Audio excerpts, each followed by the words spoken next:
नमस्कार विद्यार्थी मैत्रिणींनो, मी प्राध्यापक डॉक्टर माधुरी अरविंद देशमुख, गृहअर्थशास्त्र विभाग प्रमुख, कला महाविद्यालय बुलढाणा, विभाग 2 सेमिस्टर 3 आणि सेमिस्टर 3 मधला युनिट क्रमांक 4 मधला 4.2.1 हा भाग आज आपण अभ्यासणार आहोत.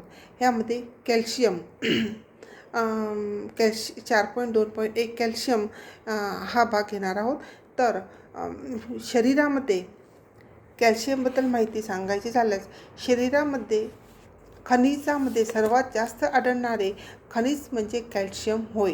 शरीरात 99% कॅल्शियम हाडे व दातामध्ये असतात. हाडाच्या स्वास्थ्य व विकासासाठी कॅल्शियमची फार आवश्यकता असते. ह्यानंतर फंक्शन ऑफ कॅल्शियमचे कार्य बघूया. हाडे व दाताच्या निर्मितीसाठी कॅल्शियम आवश्यक आहे. हाडाच्या मजबूतीसाठी आवश्यक आहे. हाडाच्या दुरुस्तीसाठी कॅल्शियमची महत्त्वपूर्ण भूमिका ती कॅल्शियम बजावतो. हृदयाची ठोके नियमित पडण्यासाठी कॅल्शियम आवश्यक आहे. शरीराची वाढ व विकास योग्य होण्यासाठी कॅल्शियम आवश्यक आहे. रक्त गोठण्याच्या क्रियेमध्ये कॅल्शियमची गरज असते. एन्झाईमच्या क्रियेस सहाय्य कॅल्शियम करते. नंतर बघू आपण कॅल्शियमचे शोषण लहान आतड्यात होते. कॅल्शियम प्राप्तीची साधने, सोर्सेस ऑफ कॅल्शियम प्राप्तीची सर्वोत्तम स्रोत म्हणजे दूध होय.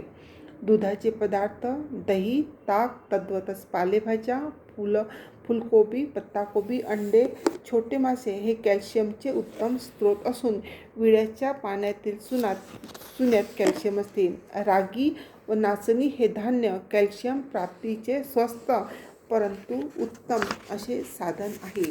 दैनिक आवश्यकता बघायची झाल्यास, प्रौढ व्यक्तीला 400 ते 500 mg कॅल्शियम आवश्यक असते. गर्भवतीला 1000 ते 2000 आणि दुग्धसर्जन काळात 1000 ते 1200 आणि वृद्धावस्थेमध्ये 500 ते 600 दैनिक आवश्यकता कॅल्शियमची असते. कॅल्शियमच्या अभावाची दुष्परिणाम बघूया आपण. कॅल्शियम बाळकाची वाढ खुंटते, हाडे कमजोर होतात, बालकाला दात उशिरा येतात. महिलांना गर्भावस्था व दुग्धसर्जन काळात जर कॅल्शियम मिळाले नाही किंवा कमी प्रमाणात मिळाले तर बालक ते आईच्या दातातून आणि हाडातून कॅल्शियम घेतात. परिणामी स्त्रीचे मातेचे दात व हाडे कमजोर होतात. कॅल्शियमचे प्रमाण एकदम कमी झाल्यास टेटॉनी हा आजार होतो.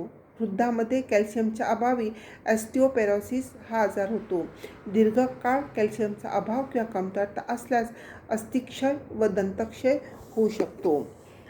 कॅल्शियम प्राप्तीची साधने, दूध आणि दुधाच्या पदार्थांमध्ये सर्वात जास्त कॅल्शियमचे प्रमाण असते. तृणधान्यामध्ये सुद्धा राहते.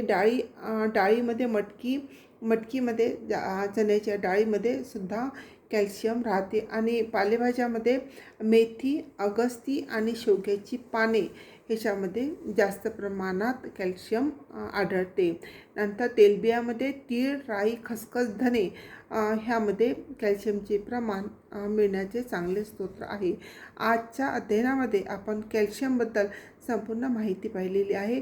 आजच्या व्हिडिओला लाईक करा, शेअर करा आणि कमेंट्स बॉक्समध्ये आपला अभिप्राय नोंदवा. धन्यवाद.